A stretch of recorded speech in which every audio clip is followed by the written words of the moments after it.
असं प्रमाण आले की म्हणलं पाहिजे, टाळी वाजवली पाहिजे, नाही तर डोळ्यातून गेलाय का तोंडातून गेलाय तेच कळत नाही. मागच्यांसाठी सांगते, तरुण भावंड बसलेली म्हणत जा, अरे एकदा जरी माऊली म्हणलं ना तरी पुण्य आहे, एकदा जरी तुकाराम म्हणलं ना तरी पुण्य आहे, आणि ते पुण्य व्हावं म्हणून कीर्तन आहे. कळतंय का? पुण्य होतं त्यांच्या नावाने. तुकिता तुलनेसी ब्रह्म, हे पाहलं. उगाच नाही की हा आता तुकाराम महाराजांच्या सोबत आहे, 4 गावाला कीर्तन ऐकले घ्या त्यांचं नाव आता. काय काय पाहिलं? तपश्चर्या पाहिली, त्याग पाहिला, घराचं भान नाही, दुष्काळ. बरे झाले देवा निघाले दिवाळे, बायको भांडणं करती. 3 संत असे होऊन गेले, तिघांचं मत आहे. भारतीय संस्कृतीत 3 संत असे होऊन गेले, त्यांनी देवाला धन्यवाद दिला. पहिला संत जगदवंदनीय तुकोबाराय, बायको भांडकुदळ. आईसाहेब तेवढ्या विकृतीच्या नव्हत्या, स्वभाव तसा होता. पण महाराज काय म्हणले? बरे झाले देवा बाईल कर्कशा. नाथ महाराजांच्या बाबतीमध्ये गिरजा देवी शांती सरिता. नाथ महाराज म्हणले बरं झालं पत्नी शांत आहे, परमार्थ चांगला चाललाय. तुकाराम महाराज म्हणले बरं झालं ही कर्कशी आहे, आणि त्यांना घर तरी सांभाळते, परमार्थ चांगला चाललाय. आणि गौरांग महाप्रभू म्हणतात बरं झालं तरुण वयात पत्नी गेली, आता काम वासना संपली आणि राम जागृती झाली. विठ्ठल विठ्ठल. म्हणून तुकोबारायांना पाहिलं हो त्यांनी, त्यांची उपासना पाहिली, त्यांचा त्याग पाहिला. छत्रपती शिवाजी महाराज आले. शिवाजी महाराजांना वैराग्य यावं का? तुकाराम महाराजांच्या कीर्तनात बसले शिवाजी महाराज, आणि वैराग्यांचे काही शब्द लोहगावला ऐकले, प्रसंग ऐकला. ऐका, शिवचरित्र सांगण्याचा विषयांतर करून भाग माझा नाही आहे. मला फक्त साधूची संगती सांगायची, तुकाराम महाराजांचं महत्व सांगायचं, का उपदेश करण्याची त्यांची योग्यता आहे, त्यांचा अधिकार आहे, म्हणून त्यांचं ऐकावं आपण. असं कुणी कुणाला उपदेशाचे ढोस पाजू नये, कुणी कुणाला विनाकारण सल्ले देऊ नये. देह नवे मी सरे म्हणतात ना, कारण ते देहातीत नव्हतेच.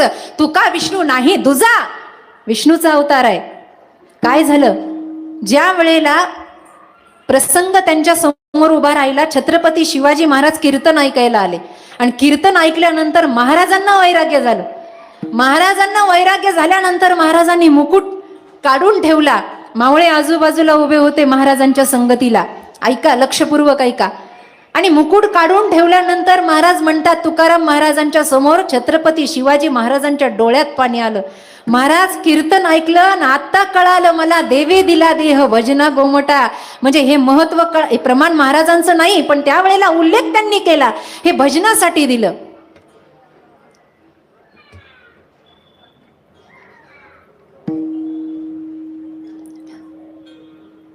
हात जोडते, शांत बसा, शांत बसा. मी तुमच्यासाठीच आले, नाही यायचं काही कारण नाही. चरुलीला सकाळी प्रवचन झालं माझं,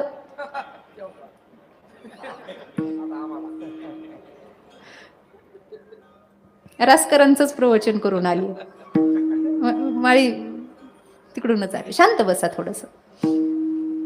छत्रपतींच्या डोळ्यात पाणी आलं. बाबा, आता वाटायला लागलं उशीर झाला कीर्तन ऐकायला. इतक्या दिवसाचा हा जन्म सगळा वाया, उशीर झाला कीर्तन ऐकायला. आता असं वाटतं राज्य नको. वैराग्य प्रभू रामचंद्रांना आलं होतं म्हणून वसिष्ठ रामायणाचा ग्रंथ तयार झाला. ते कुलगुरू वसिष्ठांना म्हणतात, मी लक्ष्मीचा त्याग करतो. त्याच्यामध्ये मुमुक्षु प्रकरणामध्ये त्यांनी वैराग्य प्रकरण आणि मुमुक्षु प्रकरण असे प्रकरण आहेत. वसिष्ठ रामायण हे वैराग्यासाठी तुम्ही वाचा. त्याच्यामध्ये त्यांनी सांगितलं, मी तीर्थयात्रेला जातो, मला राज्य करायचं नाही. प्रभू रामचंद्र म्हणतात वसिष्ठांना. तसंच छत्रपती शिवाजी महाराज म्हणायला लागले, महाराज कीर्तन ऐकायला यायला मला उशीर झाला, मला माहित नव्हतं यामध्ये एवढी गोडी आहे, एवढं वैराग्य आहे. महाराज तुम्ही सर्वस्वाचा त्याग केला आणि जगाला प्रबोधन केलं, मला राज्य नको. मावळ्यांचे तर हातपायच गळाले होते. आणि दुसऱ्या दिवशी सकाळी महाराज उठले, स्नान संध्या आटोपली, त्रिपुंड केला.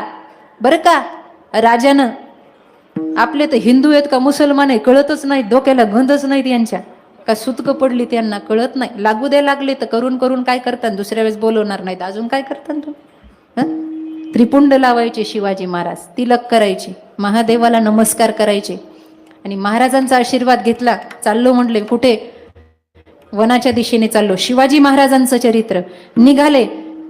तुकाराम महाराजाला आनंद झाला. ते म्हणले वैराग्य आलं, म्हणले आनंद झाला त्यांना. ते विठ्ठल गजरात तल्लीन झाले महाराज. मावळे रडायला लागले. धावत पळत मावळ्यांनी गड गाठला आणि आईसाहेबाचे पाय धरले. म्हणले आईसाहेब शिवबा आता राज्याच्या लायकीचे राहिले नाही. का? अहो म्हणले कीर्तन ऐकलं आणि त्यांना वैराग्य झालं. रामेश्वर भट्ट हे सगळं पाहतायत, सानिध्यात आहेत, सगळं पाहताय. उगाच म्हणले नाही. धन्य तुकोबा समर्थ. जिजाबाई आल्या, कीर्तन ऐकलं, महाराजाला सांगितलं महाराज असं जर झालं तर स्वराज्याची स्थापना कधी होणार?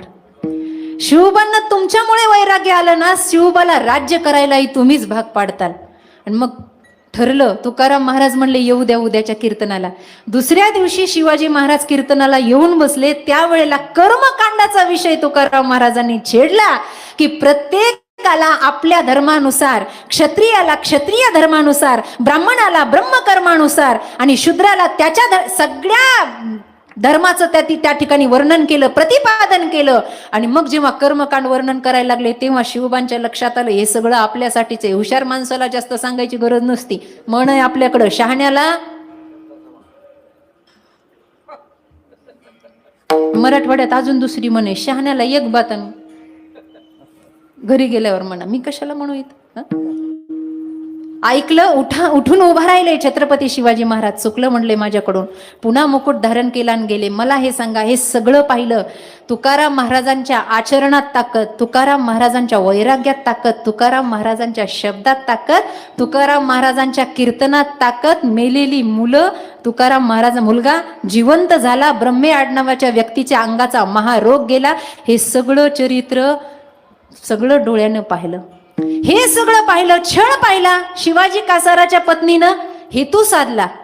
म्हणले याच्यामुळे माझ्या संसाराची राख रांगोळी झाली, आता या तुक्याला मी सोडणार नाही. म्हणून काही निमित्तानं घरी बोलवलं, पाठ टाकला आणि खळखळ खळखळ उकळतं पाणी अंगावर टाकलं.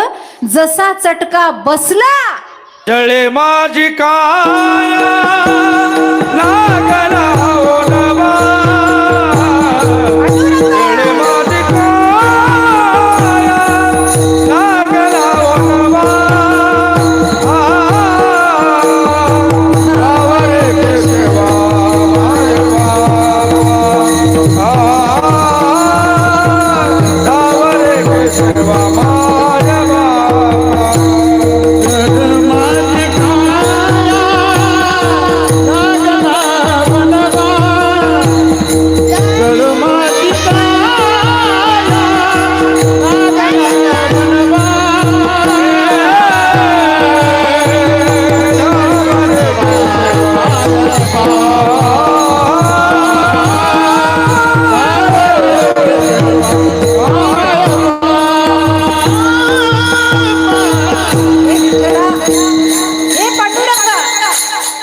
जळे माझी काया लागला वनवा, धावरे केशवा. चटका बसला साधा आग काडीचा तर काय आपली अवस्था होते. सगळा देह जळायला लागला. धावरे केशवा माय बापा. कथा भाग आपल्या सर्वांना माहिती आहे, पुन्हा सांगण्याचं कारण आहे, मला त्याच्यावर प्रकाश टाकायचा आहे.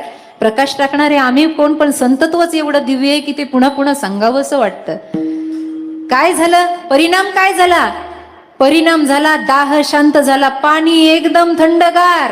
उलट परिणाम, तिच्या अंगावर फोल फुटली, महारोग झाला, दाह सुटला. आता काय करावं? काही नाही, पर्याय एकच आहे. रामेश्वर भट्टांनी शिवाजी कासाराला सांगितलं, जितेश तुकाराम महाराजाला तिनं उकळतं पाणी टाकलं ना, तिथं चिखल तयार झालाय, तोच चिखल उचल लाव तिच्या अंगाला, निघून जाईल सर्व व्याधी. चिखल उचलून अंगाला लावला, सगळ्या अंगाचा रोग निघून गेला. ही ताकद तुकोबांची त्यांनी पाहिली, म्हणून धन्य तुकोबा समर्थ. सगळं पाहिलं, सगळं अनुभवलं, असं शाब्दिक नव्हतं त्यांचं महाराज.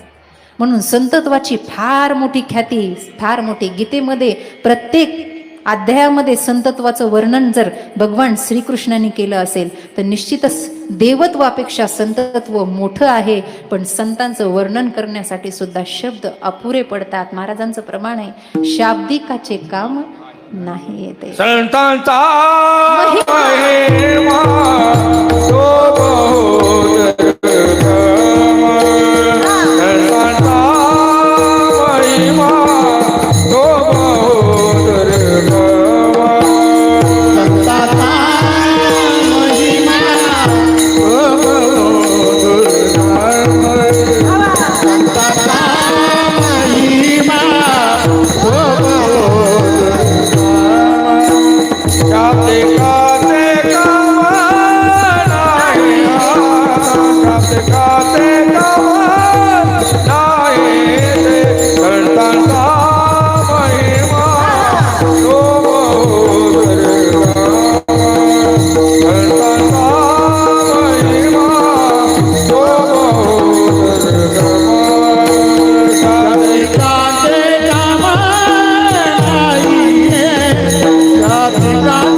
संतांचा महिमा तो बहु दुर्गम.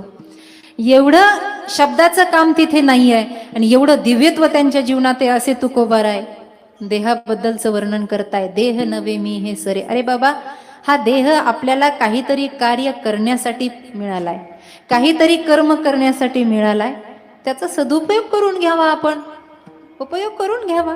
3.5 हाताचा देह मिळाला, त्याच्यावरही अभंग लिहिले. आता सगळंच म्हणणार नाही, प्रमाणावरच जाईल सगळं. घेई घेई माझे वाचे गोड नाम, म्हणा तुम्ही फक्त माझ्यासोबत. देह दिलाय ना, घेई घेई. अरे वाचा दिली आहे ना, कशासाठी दिली? गोड नाम विठोबाचे. कचावट्यावर बसून गावाचे. कसं हसलात म्हणजे आहे काहीतरी. नाही ना, गोड नाम विठो. डोळे तुम्ही घ्या रे सुख आणि पहा तिजोरीचे मुख. पहा विठो. अरे एकदा त्याला पाहिल्यानंतर जगात पुन्हा पाहण्यासारखं काही राहतच नाही. एवढा सुंदर आहे तो राजस सुकुमार, मदनाचा पुतळा. आहा, डोळे तुम्ही घ्या रे. तुम्ही ऐका रे कान माझ्या विठोबाचे गुण तुम्ही ऐका. हा सगळा देह त्याच्यासाठी दिला, तर त्याच कामासाठी तो उपयोगाला आणा. कर्तव्य असतात, पण कर्तव्यानंतर सुद्धा एक कर्तव्य आहे. जसं पाण्या निघाली गुजरी, सासरवाशीनबाई जशी पाण्याला निघते, डोक्यावर घागरी आहे, कडेवर बाळ आहे.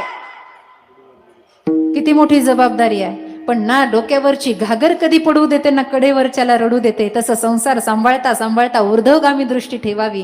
जगाच्या मालकाला आपण आच्छादन करावं, कारण भाव बळे आकळे एरवी ना कळे. त्याला कसं आळवता येईल याचा विचार करावा, कारण त्याचसाठी मानव देह मिळाला. बाकी देहाचा काय नाद आहे? देहासाठी रडतोय आपण, देहासाठीच रडतो. आई गेली, बाप गेला, भाऊ गेली, बहीण गेली, सगळे गेले.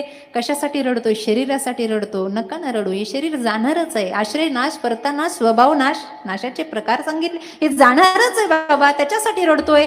खरं प्रेम आपलं आहे कोणावर?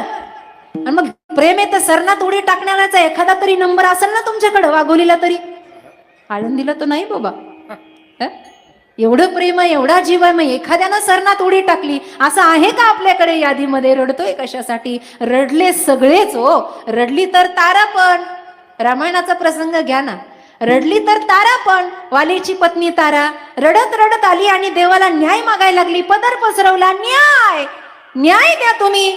तुम्ही अखिल कोट ब्रह्मांड नायक आहात, एक पत्नी एक वचनी मर्यादा पुरुषोत्तम आहात, न्याय द्या न्याय. ते म्हणले, न्याय कशाचा द्यायचा तारा तुला? कशाचा न्याय द्यायचा? तुझा पती फार वाईट होता. ती म्हणली, तो वाईट असेल, मी काय केलं? न्याय द्या. अगं त्यानं सुग्रीवाच्या पत्नीचं हरण केलं, ते केलं असेल, मी काय करू? न्याय द्या. अगं तो वाईट होता म्हणून त्याच्या छातीत बाण मी मारला, तुम्ही मारला, माझं काय चुकलं? काही पाप आहे माझं? मी भांडले तुम्हाला? तुमचं आणि माझं वैर आहे? काय वैर आहे म्हणून तुम्ही मला वैधव्य पण दिलं? पदर पसरवला आणि भीक मागायला लागली. न्याय द्या, न्याय द्या मला काहीतरी न्याय. जगाचा न्याय करताना तुम्ही न्यायाधीश म्हणून घेताना, अरे देव म्हणजे देणारा असतो ना, का माझं सौभाग्य घेतलं? न्याय द्या मला, न्याय करा माझ्यासोबत. सगळ्या गोष्टी झाल्या, सगळं रामचंद्रांनी सगळं ऐकून घेतलं प्रभूने, देवाने. आणि सगळं ऐकून घेतल्यानंतर त्यांनी तिला प्रश्न विचारला, तारा मला एकच सांग, तुझं प्रेम कोणावर होतं? तुझं प्रेम तुझ्या पतीच्या देहावर होतं का तुझ्या पतीच्या आत्म्यावर होतं? सांग मला. हा वाली जो पडलाय, हा आता माझा भक्त झालाय. तुम्हाला प्रसंग कदाचित वाचा, रामायण वाचलं असेल तुम्ही, भावार्थ रामायण, आनंद रामायण, रामचरित्र मानस वाचा. वाली मरताना म्हणतो, मै बैरी सुग्रीव पियारा, कारण कहू नाथ मोही मारा. काय कारण आहे तुम्ही मला मारलं? ज्या वेळेला कारण सांगितलं त्याला शरणागती घ्यावीशी वाटली, त्यानं देवाच्या समोर हात जोडले, लक्षपूर्वक ऐका माता भगिनी, लक्षपूर्वक ऐका, हात जोडले. देवालाही दया आली. देव म्हणले, वाली तुला जिवंत करू का? तुला जीवनदान देऊ का? आता देव जर असं म्हणायला लागला, आपण मागे सरायचं असतं का? राजा जर म्हणला, काय देऊ? तर तंबाखूला लावायला चुना द्या. पाती विकृती. अरे देव म्हणतोय ना जीवनदान देऊ का?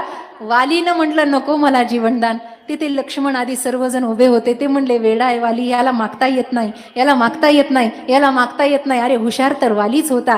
देवानं विचारलं, का तुला जीवनदान नको? वालीनं सांगितलं, 10,000 वर्ष जरी मी जगलो तरी पुन्हा मला मरावंच लागणार आहे, पण त्या वेळेला मरताना तुम्ही माझ्या जवळ नसताल, म्हणून त्या मरणापेक्षा आत्ताच मरण बरं, कारण अंत समय राम आवत नाही. साधू ओळखावा मरणी, अंत समय राम आवत नाही. असा वाली, आणि त्या वालीची पत्नी रडते. राम म्हणतात प्रेम कोणावर आहे? त्याच्या शरीरावर आहे की त्याच्या आत्म्यावर आहे? जर त्याच्या शरीरावर प्रेम असेल तर शरीराचं अयोध्येला जाऊन काय आम्हाला लोणचं घालायचं नाही, उचल घेऊन जा घरी. शरीरावर प्रेम आहे ना, किती दिवस मड ठेवता घरात? वास येईल, वास उडका. काही काही तर म्हणतात मीटिंगला जायचंय 12 वाजता, घ्या की उरकून. काय आहे? म्हणून ये साथे आली या ओळंगा सारंग धरू, नाही तरी संसारो जाईल. कवनाचे माईबाप, कवनाचे गणगोत, मृग जळवत जाईल लया. उगाच लिहिलं नाही हे सगळे अभंग. कशावर प्रेम आहे? शरीरावर प्रेम आहे, घेऊन जा ना बाई शरीर. आणि तुझं जर आत्म्यावर प्रेम आहे तर नैनम छिंदंती शस्त्र. अगं तो मरत नाही, मारल्यानं जाळल्यानं जळत नाही, डुबवल्यानं डुबत नाही. आत्मा हा अमर आहे. तत्वज्ञानाचा उपदेश तिथे केला. तारा अंगत प्रभूच्या शरणांगतीमध्ये आले. सांगायचं तात्पर्य, देहाची आसक्ती आहे, देहावर प्रेम आहे. आणि ह्या देह तादात्म्याला जोडून ज्या ज्या गोष्टी आपल्या मनाला हव्याशा वाटतात त्या मिळाल्या नाही की माणसाच्या जीवनामध्ये दुःख आहे. महाराज म्हणतात हे दुःख मिटवायचं असेल तर एक साधना त्या साधकानं सिद्ध करावी. अभंगाचं प्रथम चरण. देह नावे देह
वाजवायच्या असल्या तर कुचर हरभऱ्यावानी वाजू नये, जरा जोरात वाजवा.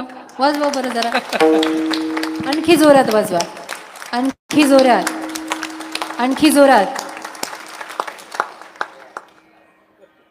आता बरं वाटत. कलाकाराचे कोई गाणं मस्त, कोई ताण मस्त, कोई की. आणि यांच्यासारखं मला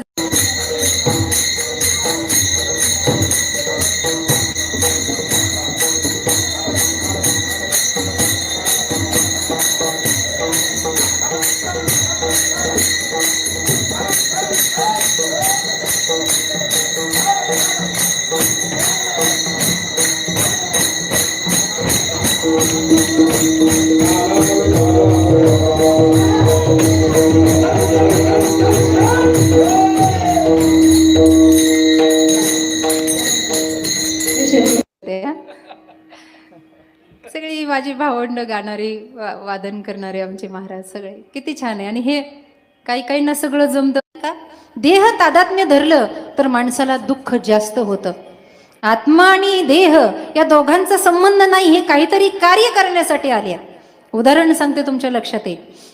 प्रवासाला 2 जण निघाले, लक्षपूर्वक ऐका. प्रवासाला निघाले, वाघोली पासून आळंदीकडे प्रवास आहे. आता अंतर लहान आहे, पण आपण असं समजू की खूप प्रवास आहे. प्रवासाला निघाले आणि प्रवासाला निघाल्यानंतर एकाजवळ घोडं आहे, दुसऱ्याजवळ घोडं नाही, बरं का महिला म्हणून. एकाजवळ घोडं आहे, यात्रेला निघाले. मग घोड्यावाला म्हणला, हे बघ माझ्याजवळ घोडं आहे, मी घोड्यावर बसून येणार आहे. दुसरा म्हणला, माझ्याकडे घोडं नाही, मी आपलं सगळं गाठोडं उचलणार, डोक्यावर घेणार, निघणार. देहाचा आणि आत्म्याचा काही संबंध नाही, हे कार्य करण्यासाठी आले. दोघा जणांनी पुंडलिका वर्दे केलं, नारळ फोडलं, दोघाचा प्रवास सुरू झाला. आता घोड्यावर जो बसला होता त्यानं आपलं ते गाठोडं सगळं मागे बांधलं, घोड्यावर बसला, निघाला. पायी चालणारा डोक्यावर गाठोडं घेतलं, त्याच्यासोबत पायी दोघंही निघाले. आता परिसरातले लोक त्यांना ओळखत होते म्हणून कुणी काही म्हणलं नाही. परिसर सोडल्यानंतर जेव्हा ते पुढे गेले तेव्हा दिवसभर या दोघांना पाहिलेल्या लोकांनी ठरवलं, पा म्हणले हे चाललंय बरं काय घोडे. आता घोडे पाहिलं की कोणाला नवल, घोडा घोड्यावर बसलाय, एक पायी चाललाय. लोकांनी अनुमान प्रमाण असं ठरवलं, जो घोड्यावर बसला तो या पायी चालणाऱ्याचा मालक आहे. हा पायी जो चाललाय ना गठोडं घेऊन, याचा नौकर आहे आणि हा घोड्यावर बसणारा याचा मालक आहे. हे कुणी ठरवलं? ज्यांनी दिवसभर पाहिलं त्यांनी ठरवलं. रात्री प्रवास संपला, घोड्यावाला म्हणला घोड्याला चारा पाणी केलं पाहिजे. त्यानं घोडं एका झाडाला बांधलं, घोड्याला चारा पाणी करायला लागला. जो थकला होता त्यानं पटकन अंथरून टाकलं आणि त्या झाडाच्या खोडाजवळ झोपला.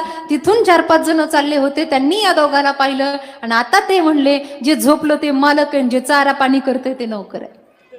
सांगा मला, यात कोण कोणाचा मालक आहे हो? दिवसाच्या ना दिवसाचं कार्य केलं आणि रात्रीच्या ना रात्रीच्याच जसं कार्य केलं, तसं आत्मा आणि देहानं संघटित होऊन एक कार्य करण्यासाठी तो या जगतामध्ये आला.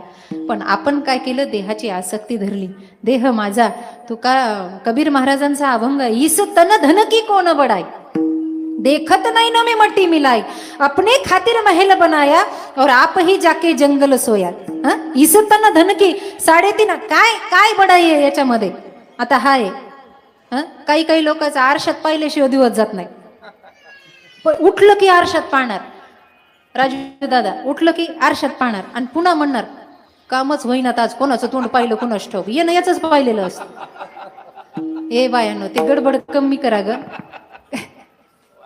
विठ्ठल विठ्ठल गोंधळ कमी करा. हे बरोबर आहे का? आरशात पाहिल्याशिवाय दिवस जातो का आपला? खुशाल नाही म्हणता तुम्ही पण. हे स्वतःच्या शरीराला सजवण्यासाठी किती कबीर महाराज म्हणतात, इसताना धन की कोण बडाई, देखत नाही न मी मट्टी मिलाई. कुंभार मातीचं गाडगं बनवत होता, ते गाडगं बनवत होता, मडकं बनवत होता. त्या कुंभाराला वाटलं, गर्व वाटला, मी मडकं बनवतोय, मातीला पायाखाली तुडवतोय, मडकं बनवतोय. त्या मातीला वाचा फुटली. कबीर महाराजांचा दोहा आहे, ती माती म्हणते, माटी कहे कुम्हार से तू क्या रोंधे मोय, अरे एक दिन ऐसा आएगा की मैं रोंधूंगी तोय. एक दिवस असा येईल की तुझी माती मी करे. आणि ती मुठभरच असेल, मुठभर. काय गर्व करतो या शरीरावर? इसतन धन की कोण बडाई, देखत नाही न मी मट्टी मिलाई. महाराज म्हणतात, आपणे खातीर महल बनाया. लोकांचं फार आहे, भाऊकीच्या नाकावर टिचून घर बांधलंय म्या. अगं मरशील तर राशील का घरात? एखादं हाड तरी आणतात का हो घरात? एखादं हाड आस्ती ठेवा म्हणलं तर लोक म्हणतात, नाही रात्रीच्या झोपा येत नाही, पहिले ते गंगा हरिद्वारला आणि प्रयागला चला, कर्म करा. ज्यांना घर बांधलं त्याचं हाड लोक घरामध्ये आणत नाही. अपने खातिर महल बनाया और आप ही जाके जंगल सोया. बाल जले जैसी घास की पोली और हाड जले जैसी लकड़ी की मूली. कहे तो कबीर सुन मेरी गुनिया, आप गए बस डूब गई दुनिया. आपण गेलं, सगळं संपलं. गेलं की विषय, फोटोला हार लागला, आपण मागे पडलो, पुन्हा काही घेणं देणं नाही. सणाला नाव काढलं तर काढलं कुणी आपलं, तेही चांगलं कर्तव्य असलं तर, नाही तर काही नाही. म्हणून वंदनीय महाराज म्हणतात, देह मिळाला ना, देहामध्ये उपासना करा. एक तर देशाचा उत्तम भक्त व्हा, नाही तर देवाचा उत्तम भक्त व्हा. कुठेतरी देह हा कारणी लावा. आई गेली या घराण्यातली, लोक म्हणतात पिंडदान पिंडदान पिंडदान. कणकीचा गोळा करा, तर्पण करा, या अंगठ्याच्या तीर्थाजवळून त्याला पाणी घाला, पाणी अर्पण करा. प्रत्येक बोटांचे तीर्थ आहेत, प्रत्येक बोटांच्या स्थानं आहेत निवडलेले शास्त्रामध्ये आपल्या. आणि मग या सगळ्या विधी करा. पिंडदान झालं, कावळा शिवला, झालं. अरे खळं पिंडदान कशात आहे?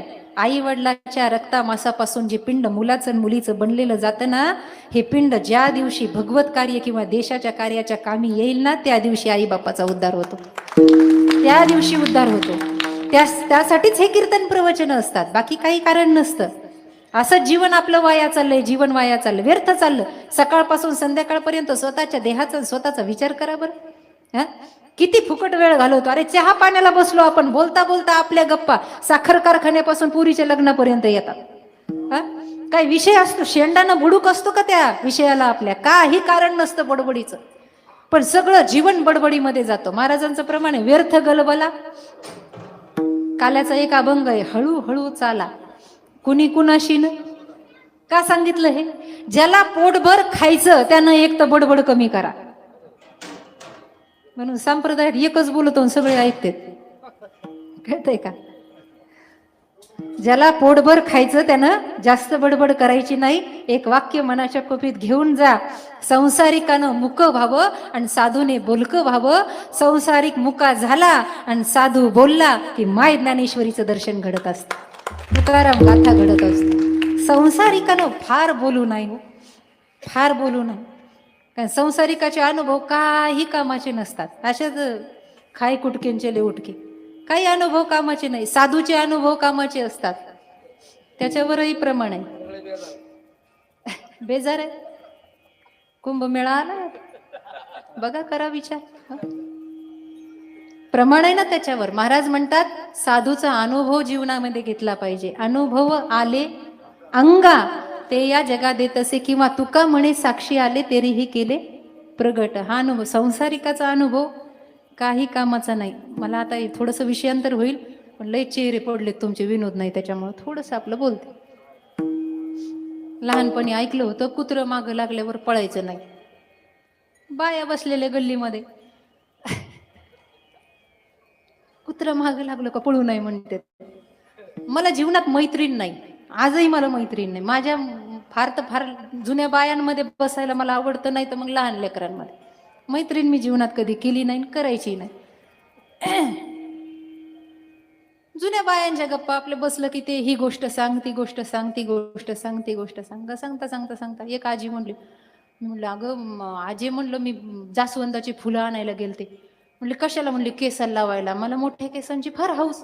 म्हणले त्याचं तेल केलं की केस मोठे होतात. हे मला म्हाताऱ्यांनीच सांगितलेलं. आजीबाईचा बटवास त्यांना सगळं माहित असतं. म्हणलं आजी कुत्रच मागं लागलं. आजी म्हणली अगं कुत्रं मागं लागलं का तसं पळायचं नाही. म्हणलं का? म्हणलं कुत्रं मागं लागलं का बसायचं. मग म्हणे कुत्रं निघून जातं. मी आजीचं ऐकलं संसारिकाचे अनुभव. गेले, गुरुवारची सुट्टी होती शाळेला, जास्वंदाची फुलं आणायला गेले, जे कुत्रं मागं लागलं. आजीचे शब्द आठवले मला. खाली बसले, कुत्रं हुशार, कुत्रं मागं निघून गेलं. म्हणलं काय गुण आला आजीच्या शब्दात, काय आजी अनुभवी. म्हणलं किती कुत्रे मागं लागले काय, तरी पण पळाले. म्हणलं शहाणं कुत्रं आहे, ठीक आहे. थोड्या दिवसानं 9वी 10वीचा वर्ग होता आणि पुन्हा जास्वंदाचं फुलं आणायला त्याच मळ्यामध्ये आम्ही गेलो. त्याच मळ्यात गेलो. मैत्रिणी कुत्रं भुकायला लागलं, मैत्रिणी गेल्या पळून. माझ्या मागं लागलो कुत्रं. कुत्रं मागं लागलं का आजीचा शब्द आठवला का मी जागेवर बसून घेतलं. कुत्रं तिथंच बसलं.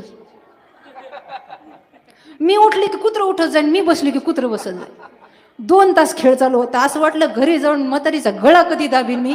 हिनं सांगितलं कुत्रं की मागं लागलं बसावं. संसारिकाचे अनुभव काही कामाचे नाही, साधूचे अनुभव कामाचे आहेत.